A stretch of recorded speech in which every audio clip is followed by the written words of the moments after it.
I'm proud to introduce my friend Tim Elmore, who will be delivering today's word. I work side by side with Tim more than 2 decades, and I can promise you that he is someone you want to learn from. Tim went on to found Growing Leaders, and today we are excited to have him as a Maxwell Leadership Thought Leader. He has spoken to more than 500,000 leaders in business and schools around the world and has written 37 books. So he's ready to give you his wisdom today. Thanks, John.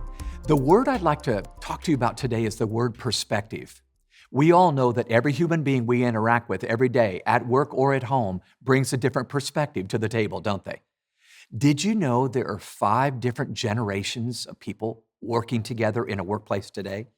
Meaning because people are living and working longer and young professionals are still coming into the team. 5 generations are working together, each of which has a different perspective. So the builders are way past retirement age, but many of them are still working because they're healthy and they love work. The baby boomers, I'm one of them, are old enough to retire, but we are staying around and working. Then the Gen Xers who are in midlife right now are in the heartbeat of the workforce. The millennials, those young professionals, now make up the majority of the workforce. And now there's Generation Z, the new kids on the block who are graduating school and entering the workplace. Just know they all bring different preferences, they all bring different expectations, and most of all, they bring different perspectives to the team. This can be bad news for you or good news based on how you respond to them. So I have an acronym for you. This is a leg we have to stand on. Okay, it's an acronym, ALEG. The letter A reminds me, as I approach somebody from a different generation, I need to ask questions first. I don't need to download information. I need to ask them questions. The letter L, I need to listen well. I'm going to learn something if I listen after I've asked that question.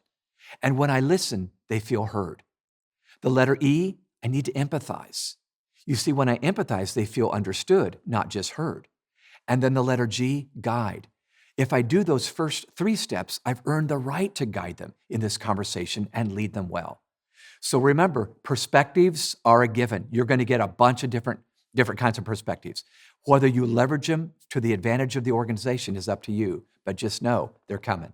It's all about perspective.